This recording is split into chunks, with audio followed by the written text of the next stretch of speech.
James Cargo Motorcycle Shipping sponsors Under the Visor. Rhys Lawrey, Tomorrow Rider, as the bike name. 24 years old and ridden around the world, and now here in England. Hence the accent's from New Zealand. So I grew up in New Zealand, born here in Cambridge.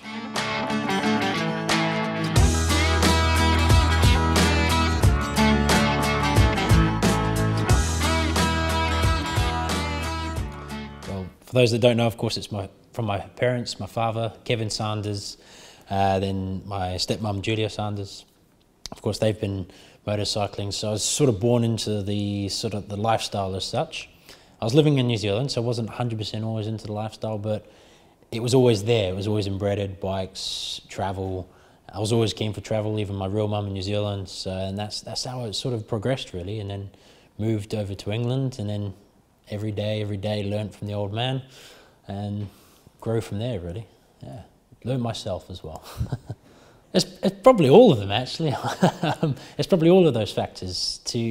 For myself, of course, it is stepping out of the shadow. I mean, hence why, at the very start, I chose Triumph. My father was on a BMW at the time, because I wanted to do my own sort of name. Again, it links into creating my own name.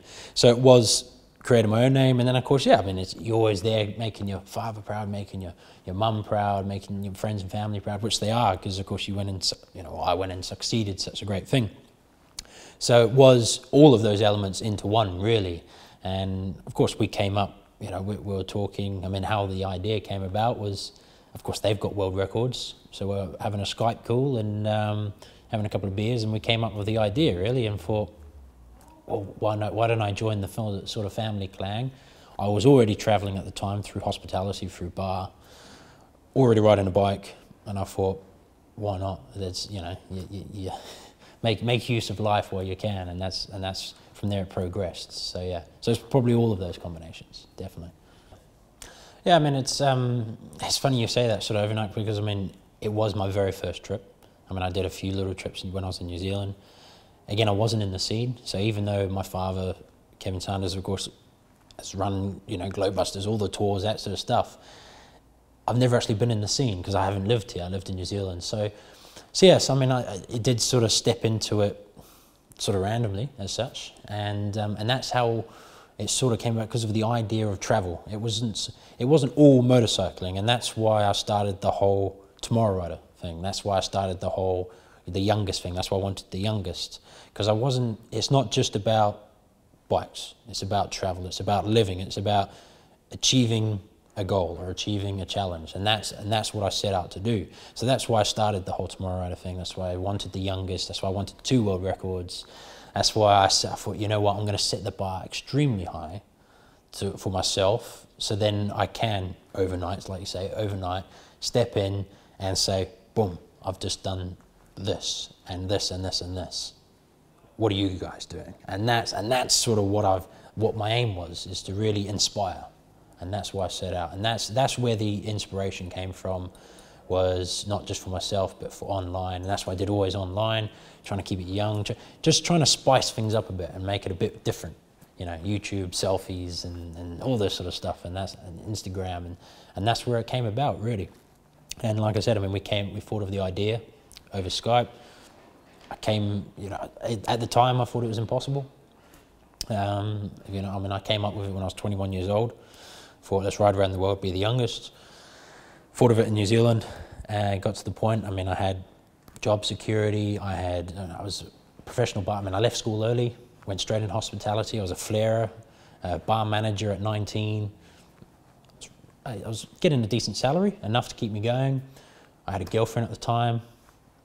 Got to the point where I was sort of like, I was thinking of the idea, and I thought, how do I make this possible? Got to a T-junction in life, which I know for a fact a lot of people would have taken the sort of safety sort of barrier, which was when I got a job offer in Vegas. House, sort of, funds, real secure sort of thing. So you got the girl, you got the job, you got the money. What more do you need in life, And then I thought, well, no, I want to do this world trip. I want to create this thing. So I dropped it all, left the girl, left the job, booked my flight back to England, back to here in the scene, and then boom, started planning it. And that's how it really is. I dropped everything, and then went straight in, and I thought, you know, if I'm going to do it, I'm going to do it big. And that was my very first time, and that's how I did it, and I made it possible. So that's always a question which I get asked, because I mean, as you said, a 21-year-old, I mean, 21, 22, 23, or 24, even your 20s, it's really hard to go and travel around the world in 15 months and fund it. So basically, point blank, the funding really was, I'm still paying for it, so I call it my student loan. At the very start, as soon as I got the idea, so I had the idea and I had the money, the sort of a fund, the mass on the whiteboard at home, all the plans was out, and I thought, right, I need this X amount. Hence why I got a few sponsors on board, so like, you know, hence why I went to Triumph, I went to other people and said, look, I'm doing this, I'm doing world records, I'm doing it for charity, I'm doing it for this, because I needed it, point blank, that's what I needed it. And then I thought, right, so I got a couple of sponsors on board, and when I say sponsors, I mean, you know, like Triumph, they didn't pay me a penny. they gave me the bike, but that's a cost, which is like fantastic, that's a cost gone. And point blank, really, I mean, since I had the credit cards, so I had credit card. I had a credit card. I had a salary, again, working at the bar, continuous sort of thing. Went to the banks. So I was in New Zealand at the time. I went to the bank and I said, can I get a credit card, another sort of credit card? Here's my salary, you know. Oh, well, he's a bar manager. He's working full time, fantastic. Good credit limit, doesn't own a house because I lived with my mum at the time. Fantastic, they gave me a credit card. I then went to another bank. I said, can I get a credit card? and then I got an increase on a credit card. And so I left New Zealand with about three credit. I left New Zealand with about 3 credit cards. Came to England, got another credit card. So in my head, I thought, like you say, a lot of people do it when they're later. I thought, I'm going to do it when I'm younger, when I'm fitter, healthier, when I've got more energetic sort of feeling inside. And I thought, I'm going to do it younger and accumulate all the debt, that sort of stuff, which I have, and I'm still paying it off now as we sit here in chat, and just worry about it. You know, I'll pay it off my sort of, you know, my 20s and up to my 30s. You know, hopefully I'll pay it off, and that's what I call it, my student loan. So, and that's why I'm working the way I am at the moment. I'm trying to get lots of work in. I'm continuing to work now, so I'm paying off my trip now, and that's how I funded it, really. And of course it helps out as well with people. You find when you're out there, you stay at people's houses, people put you up for a night. Social media is a big reach, because, you know, like as we were talking, like Monaco, trying to stay in the capital city of Monaco, €100 was the cheapest place I could find. I put it out on social media and said, look, I'm over a year on the road, I cannot afford €100 a night. Someone donated €100 to me to help contribute towards that thing. I mean, I've only done that ever once, but it helps. And yeah, but the baseline is the loan, and that's how I paid for it. The best decision ever. So I wouldn't regret it. And I'm still with the girl now. I've got the girl back. So the girl I left, I'm with her. I'm paying it off. And like I said, when I speak with my friends who's gone to university, as I said, I left school. I'm not very, you know, I don't sit in classrooms very well, but I left school early. I had no ambition to go to university. A friend of mine, he's quite a brainy box. He's a designer. He's done structural design and things, and we've got about the same loan. And I look at that and I think, okay, yeah, I mean, he's done what he's wanted to do. I've taken the university of life by traveling, and that was my university, traveling the world on a motorcycle, and I'm just paying off the loan like every other 24-year-old. To be honest, I mean, the first day, I mean, I actually ended up getting a bit of a cold. I think the very first day, the night before, I didn't feel too well, and I think that was just a lot of bottled emotion. I keep a lot of things in, personally, that's how I am, and I kept it in quite a bit. The realization really struck, to be honest, when I was in Turkey, because you get tied up in everything. It's all a big sort of a blur, so to speak, you know, because you're so busy doing last-minute preps, doing last-minute packing, doing last-minute checks, you know, last-minute visa checks, last-minute route checks. You're doing so much, and of course, you know, you just get preoccupied, and then before you know it, you're there, you're on the bike, and you're leaving. And you know, I mean, I felt a little bit when I left home because I left, I was in Cambridge and I left, took off, and I was sort of like, okay. But then instantly you're thinking, right, you're there, and I went to Hinckley, said goodbye to the Triumph guys, and then left south from there. And then, yeah, it really hit when I was in Turkey, and that was because it was a culture shock. I had my first fell off on the bike, problems with the police. It was really a wake-up call. And of course, I was 22 at the time. It was a massive wake-up call because I realised I can't actually be 22. I gotta, up here, I gotta be older. I gotta be more mature. And it really struck me because I am now in the wilderness of things. And it really struck when I was in, crossing Turkey, at the end of Turkey into Azerbaijan, or Georgia and Azerbaijan. That's when it really struck. And that's when I really woke up and thought, I'm doing this. There's no turning back now. I'm in the middle of Central Asia, heading east. There's no turning back, and I'm doing it. So that's when it really hit home. So basically 2. So the youngest person to circumnavigate the world, and then the most consecutive capital cities visited by motorcycle. So there were the 2 records. The records do get a little technical for some people to sort of take a grasp. It took me a while to get a hold of. There was many emails with Guinness, like the capital city record. There's many emails with Guinness to try and solve, the rules, because there's so many rules for that. So the youngest basically is still ongoing with Guinness for authorization. The rules are such as circumnavigational rules. So London to London, start and stop point, minimum 25,000 miles, crossing continents, crossing 5 continents. So Europe, Central Asia, Australasia, North America, South America, Africa, and back to Europe. So how it worked was, at the very start, again, all this planning, it took me a year to plan this entire trip. And that was because of records, so I had to have a plan, and play. Basically, the records is, the whole trip was the youngest. So the whole trip from London to London was around the world.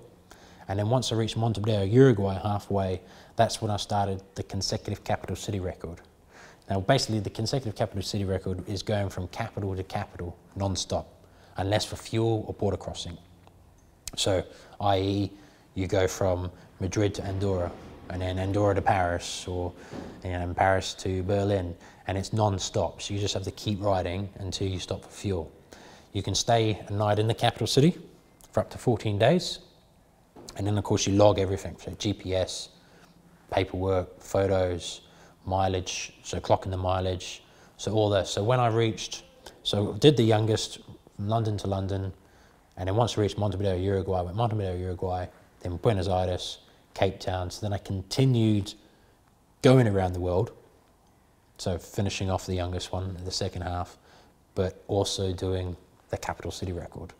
And the old one, so that was an old record, the capital city record, that was done by El Salvador. No, what place was it? That was done by a guy from, I forgot what his name was, El Salvador, that's where he's from. So the old record was done by a guy who's from El Salvador on a GS, and he did 5, and I did 51. Capital cities, and the youngest one I finished 17th of July, and I finished at 24 years and 12 days old. So the records are there for people to beat. That's what records are for, and I'm all for people trying to beat it. So okay. I'd somewhat agree with them on the second half of the trip, on the capital city record, yes, because you are going from capital to capital on a motorcycle, and of course you're trying to get there as quick as possible. So you're on you're on motorways, just trying to tick the box to get that record. But then I'd say to people, go and try and break a record, because it's an achievement in itself. And like I said from the very start, it wasn't just traveling. It was also the accomplishment, the achieving a goal, the making a dream come true. And it was a challenge in itself. And that's where it set out. It wasn't just the trip. It was before the trip. It's after the trip. It was all the work that went into play of the planning, the logistics, all these sort of aspects to try and make it possible and make it a reality, which is what it was. And that in that sense, it's a travel in itself. And I experienced a lot of travel, quite a bit, at the very first bit, until I reached Montevideo, Uruguay. And it gave me a little taster. And remembering I'm only on credit cards, and this is at the point where the bank's just thinking, what's going on here? Again, I wasn't funded by anyone, no one gave me money.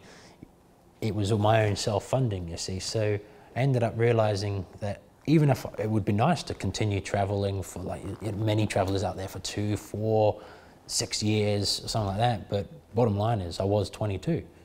I can't afford that. And so the capital city record helped me see little bits, see the, sort of some of the best bits, see some of the worst bits, but also achieve something so great and something so rare, or not many people do. And in that aspect, it helped me achieve something like that, sort of cost effective, because I could only afford it 1 year, and I ended up taking 15 months. So, yeah. A few times, there was a couple of times where, you know, I'm saying, I wish I was going home. I know in Europe, there was one time in Europe doing the capital city record. I mean, the capital city record almost broke me. Something I don't tell people often. I was reaching Croatia area. Well, yeah, all that sort of coastal area, ticking off Bosnia's capital, and then heading down to Athens. And that really that almost got to me, because again, like we were just saying, like with what sort of travel is that was a challenge, going from capital to capital. After traveling a year, I was knackered, I had no money. I knew England was just, the finish line was just over there, you know, just around the corner. And I thought, you know, I'm done, I'm tired, you know, I've got no money left. I've got, you know, I was barely eating because I thought I need money for fuel. That was it. I said, so long the bike has fuel in it, you know. So there was times when I was not eating breakfast, not eating lunch for about weeks, for a few weeks. It was only put gas in the bike, put gas in the bike, put gas in the bike, tick off the capital city record, you know. So next capital, next capital, next capital, and that was the point where I really sort of thought, you know, I've had enough, so to speak, and I was like, I want to go home. I'm done.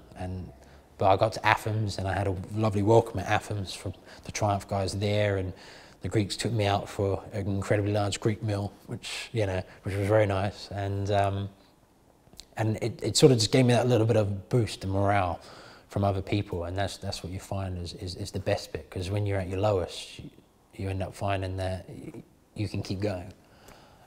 So I mean, there was that bit. I mean, I had another low bit in South Chile, where a complete, you know, it was just challenge, like landscape challenge, a Mother Nature challenge with riding through a thunderstorm.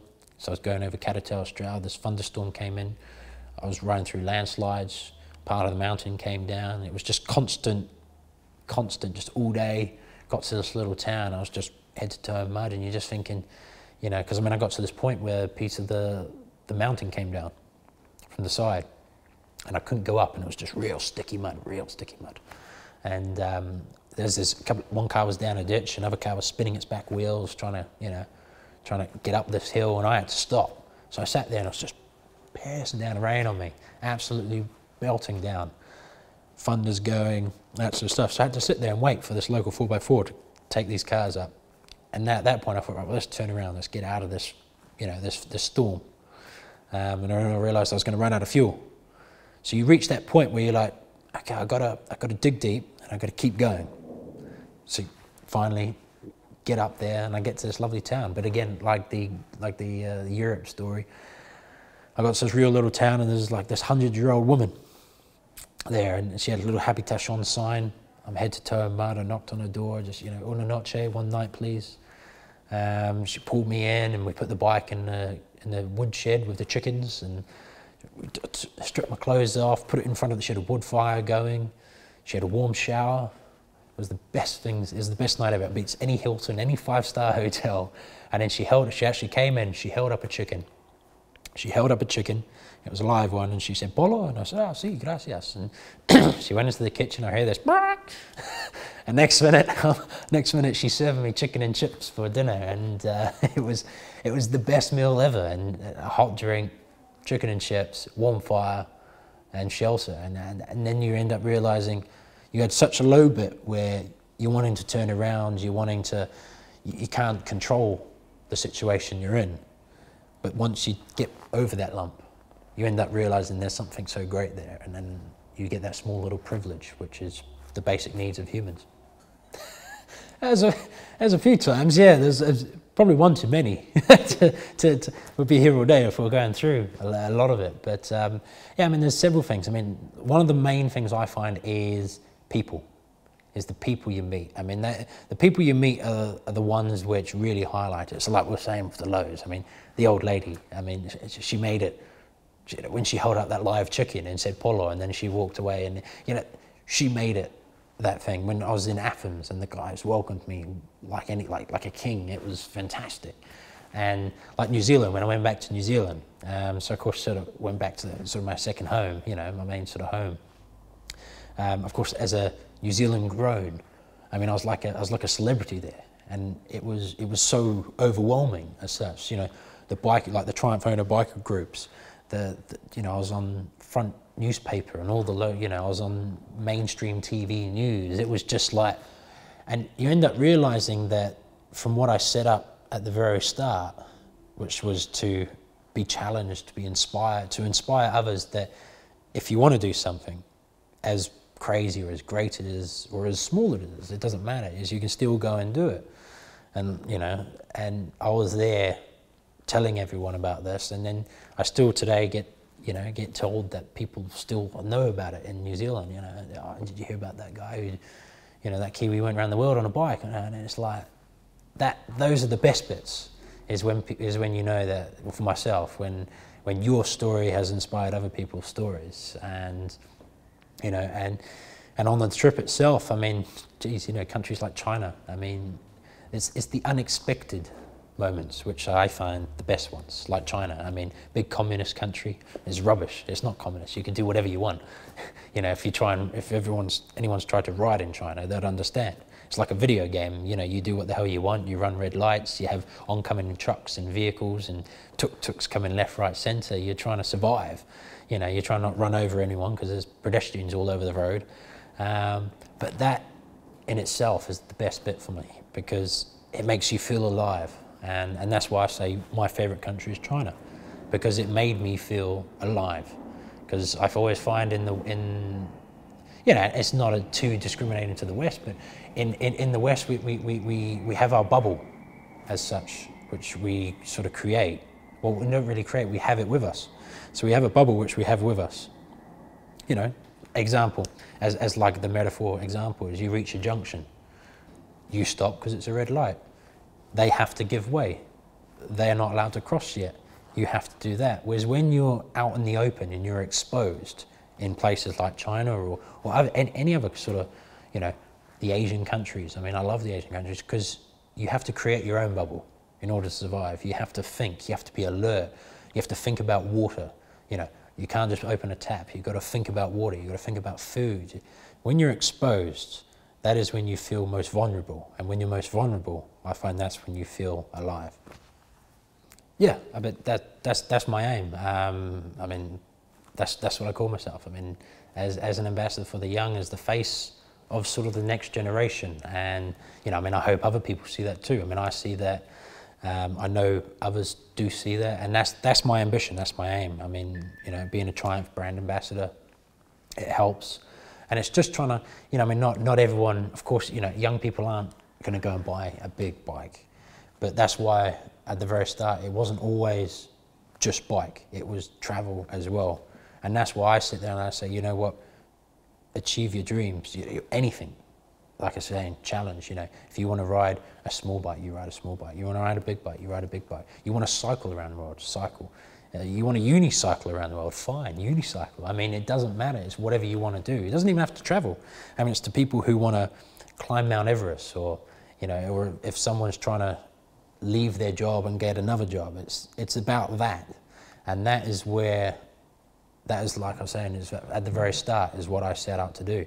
You know, and what I work hard at every single day at trying to do and trying to achieve on my website and on my social media is just to push it out there that I've done that, and try and be that face of the adventure sort of scene and of the bike scene, and just say, look, this is what's been achieved by a 22 to 24-year-old you know, and I help out all the time. I mean, I get messages all the time from people. I mean, at least two a week from people asking advice and sending messages, and I you know, I try to play catch up, and I try to send them as much information as I can, and it's good to see. That's the best bit to see, that people are starting to see that. Well, when you put it that way, I mean, it's again, it pushes to people what they want. I mean, if they want to do that, that's fine. I mean, I was happy to do that. I was fine with that. I was like, you know what, I got the rest of my life to pay it off, so that's fine. You know, I mean, you know, if they want to go do that, that's fine. Well, I mean, it's funny you bring up sponsorship, because I mean, of course, you know, people assume. Yeah. People assume that it was all paid, done for. Oh yeah. By Triumph. Yeah. Yeah. I mean, this is and I always laugh. I go home, my family, my friends, they all know the truth, and everyone will now know the truth. And I mean, yeah, I had a couple of sponsors who gave me maybe $1,000, that sort of stuff. But bottom line is I pay for it for myself, which a lot of people don't see. Like they say, is they look at my website. I mean, I've had several characters think that I have a full department team. I have a social media team. I have Triumph creating my website. I have, you know, and it's hilarious to see. But then I look at it and I think, obviously I'm doing something right, because I create my own website. I do all my own video editing. I do all my own social media. When I was during the trip, I was doing my own posts. I had a PR team, Fat Biker Boys. They would contact the magazines just for the fact of sponsorship. So then they would send sort of like Triumph pictures. But essentially, and like you say, I mean, a lot of people do. They think I had a free trip, or a lot of people look at it and they think, man, this guy's sponsored to the wazoo, and he gets everything all done and had a free holiday, which is, and again, like I say, I'm repeating myself, but I do look at that and I think, well, I'm obviously doing something right, because it's that image which is going across. And I get questioned a lot about sponsorship, because again, people look at my website, people looked at the trip, and they do think, you know, how do you get sponsored? And I mean, I kid you not, that is probably one of the most common questions I get. How do I get sponsorship? And I basically tell people, and I say, look, bottom line is, you've got to ask yourself two things. Firstly, do you need it? If you don't need it, don't bother. So, because if you don't need it, why are you getting it? Just for the title or the status, or you know, just to have it? If you don't need it, then why have it? Because that will then link into something else, which I'm going to say is, if you do need it, do you want it? And those are the two things you need to ask yourself. Do you need it, and do you want it? Because bottom line is you've got to think of it like a business. And this is how I mean, again, I didn't know this. I've learned as I've gone, and now I share with people on this sort of side of it. And the whole sponsorship thing is, you know, first and foremost, if you're going to go and get sponsors and you think, right, I'm going to go get sponsors, they're going to give me 10 grand, forget it. They're going to give me $1,000, forget it. They're going to give me 100 quid, forget it. If you're going to go get sponsors, just forget money. Because bottom line is, companies don't give you big money. As we were talking before, honest truth is, Triumph didn't give me any money. They gave me a bike. Other form of companies, they couldn't provide me a product. So they said, look, here's $1,000. Okay, fantastic, it's brilliant. And that's why it's always hard, because people think, oh, I'm going to go do this trip. I'll get sponsored, they'll give me my money, I'll go on my holiday. You can't think of it like that. You've got to think of it like a business. Hence why I created the whole Tomorrow Rider thing. So I created a website, got a PR team on board, created my social media base, contacted media, magazines. So what you do is you have media, and then the sponsors will jump on board because you have media, or you have a following. And there's all these aspects of you got to literally plan and play. And I kid you not, getting sponsors was harder than planning the trip itself. And it still is. I mean, to the day. I mean, of course, I'm continuing the sponsorship, with companies to pay off the trip. But you're essentially working for that company. So you've got to think of yourself like a business, and you've got to think, what can I give to that business? You can't think of it as like they're just going to give me some free stuff for my holiday. You've got to think, what are they going to get out of it? Because essentially that's what they're going to do. They're going to sit down in their board meetings and say, Bob wants this. What are we going to get out of it? 100 followers on Facebook. He said he's going to do a post a month. That doesn't sound appealing. You've got to think of yourself like anything. Would you hire yourself? Would you sponsor yourself? would you as a company sponsor you? And this is what all I learned as well along the way, and errors and after errors. And then it's also the fact of sponsorships, just quickly sticking on sponsorship, is during the trip. You know, when you're on the trip, going back to do you need it and do you want it? Because when you're on the trip, you are still working for that company or companies. They're going to want media. They're going to want photos. If you've had an absolute knackered day and you can't be asked taking photos, I'm afraid you're going to have to take photos because they need photos. That's what you signed up for. And there's all these aspects which people, you know, a lot of people don't see. And even I didn't see at the time until I'm on the trip and I'm getting an email saying, where's all our pictures? Oh, crap, okay, yeah, right, you know, and getting onto it. And it's all these aspects, and I've learned so much from it now and trying to share people. And that's why when I get a lot of that question, because as you said, a lot of people probably do look at my page and think, this guy's had a free trip around the world. The honest truth is no, and I had to work, if not harder, trying to get sponsors, as well as doing the trip itself. And then of course, while on the trip, doing sponsor stuff. Yeah, I did a bit. I mean, the first initial bit, well, the very first, in stages, the very first week, knackered. Absolutely tired to the point of belief. I mean, I slept like anything. I've never slept before. I think there was one point where I woke up about midday, sort of went downstairs, saw Dad. He started speaking to me, and I still remember now. I think I was standing.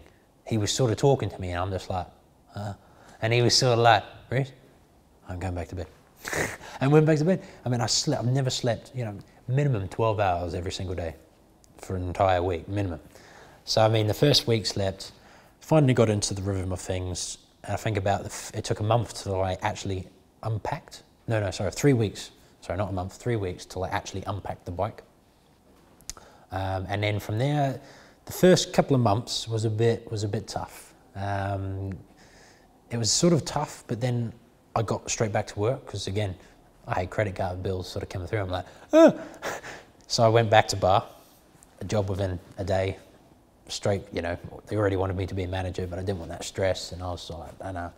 And that was sort of kind of cool because it kept me busy, meeting new people, something new. But then I was working in a pub, and then it went downhill pretty fast because 1 month was fine.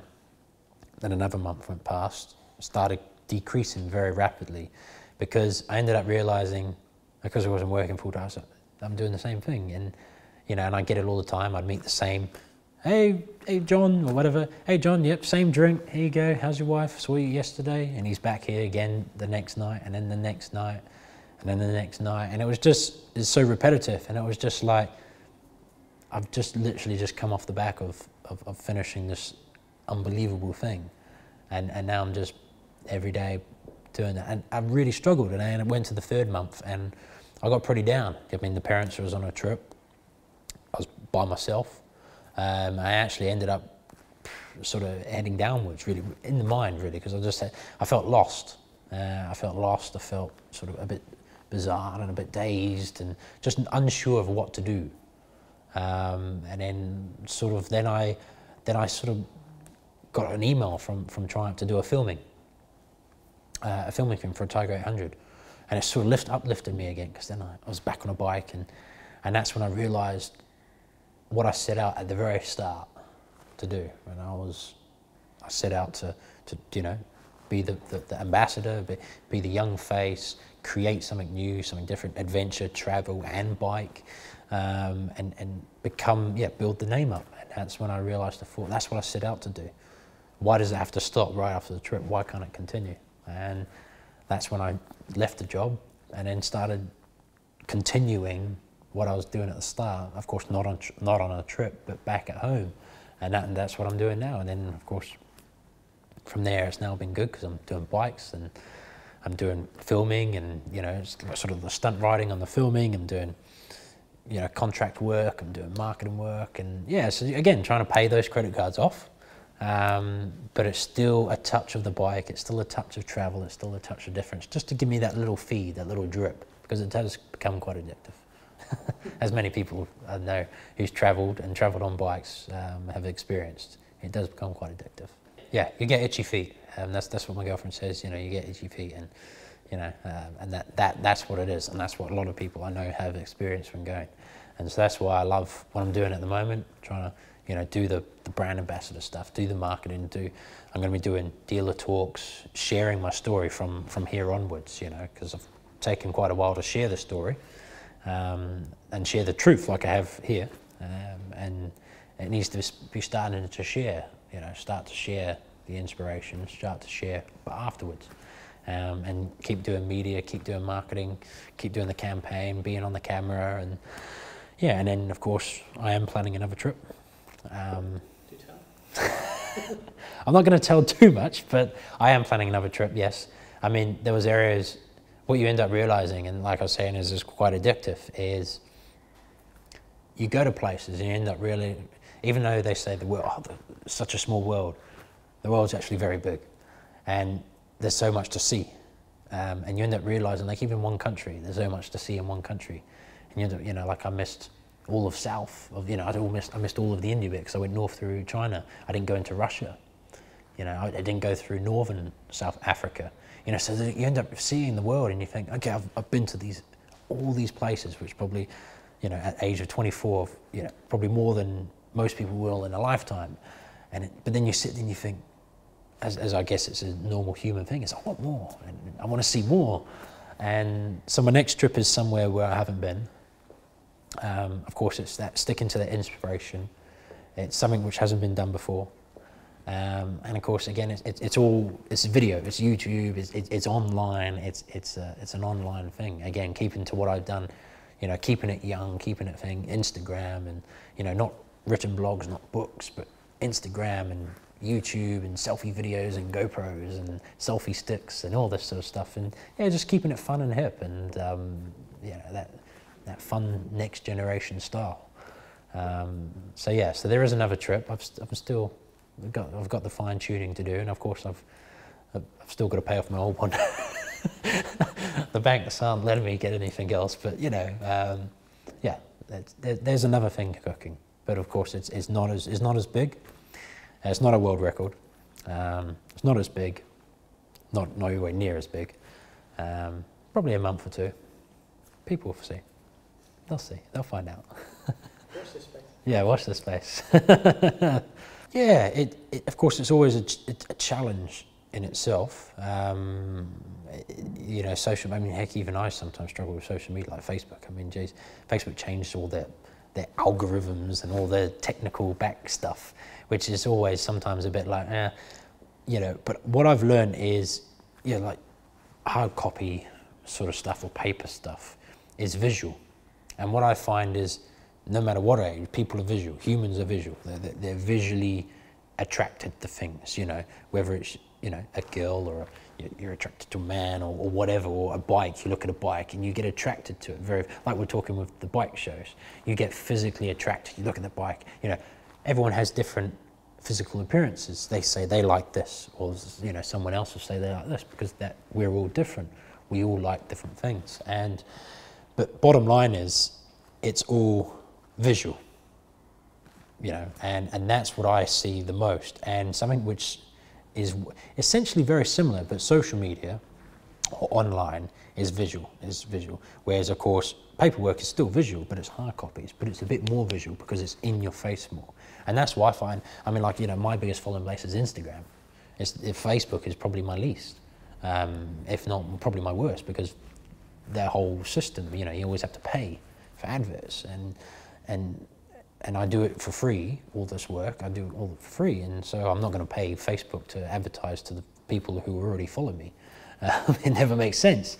But again, it's visual, and it's like Instagram is visual, YouTube is visual, and I find that's a fantastic way to get to people, is visually do it. So yeah, I mean, and I still find that older people, you know, the higher ones, they still understand. It's just trying to give them that easier step, so you make it more entertaining. So, i.e., I came up with the jump photos. I mean, I came up with the jump things. I mean, that again, is I sat there and I thought, you know, out of all this planning, I need to come up with something which will grab people. And I mean, I stole it from Billy Elliot. I hope there's no copyright on it. You know, I mean, I stole it from Billy Elliot, and Billy Elliot, he just does it real soft when he gets, I think he gets excited or something, and he goes, wee, and he does a little thing, and I did it in China. I was with this Thai girl, walking the walls of in Yijiang, and she was doing a jump. She's like, let's get a photo while we're doing a jump. She's doing like a star jump, and then I did this little jump, and she was like, oh, higher, higher. And I said, all right, and I did it really high on the side. So it's a bit different to Billy Elliot, but that's where I got it from. And then I thought, that's the visual point, because it was very attractive. The picture was like, wow, look at that. And it's that visual point. And point blank, that ended up grabbing people. I posted it and boom, everyone grabbed it. From all ages, from all people, of all types, bikes and no bikes. That's how I got in contact with GoPro, because they saw that photo. And from there onwards, it then linked into some big success from it. And so that visual side of it, and again, it's that hard work trying to find, it's like with anything, like with any multi-millionaire or billionaire who's invested something, it's just trying to find that very fine-tuned thing or item which just manages you to get up to the ladder. And yeah, so, you know, and different things with the selfie stick, and, you know, riding and selfie sticks. I mean, I don't advise it, it's very unsafe, but, you know, it captured a lot more, because I don't have a film crew. I was riding solo, but again, it's that hardcore visual which from all ages finds it very thing, and that's why I strongly think YouTube and Instagram. That's why I say to people, take a camera, you know, film it, you know, and then, you know, get as many pictures and videos as possible. What, the fastest around the world? No, that was beyond mad and beyond crazy. Yeah, I think he did, what was it, 19 and a half days around the world. I think he averaged 1,000 miles a day. That's beyond safety, I think. So, that mental picture that they've got of him riding, yeah, while Julia reaches round and fills up the petrol tank while riding, like, that is insane. Yeah, that's beyond bizarre. I mean, I've heard some of the stories where he was at a gas station. They would fuel up and he'd sleep on the tank for a couple of nights, and or they crack jokes about they go and stay in those sex hotels, because of course you can pay per hour. So they would go and pay for, you know, 2 to 4 hours, and then hop back on the bike and stuff. I mean, it's beyond. Yes, I mean, no, I mean, we're talking in the just before about the whole, you know, you didn't see any sights and that sort of stuff. Doing my capital city record, I think I saw a heck of a lot compared to him on his record trip. So I saw 51 capital cities and I was able to sleep the night there. So no, so not a beating his record. It'd be nice to, just for fun maybe, or get a third record, because he has 2 and 2 for myself. So it'd be nice to get third, so I could beat him.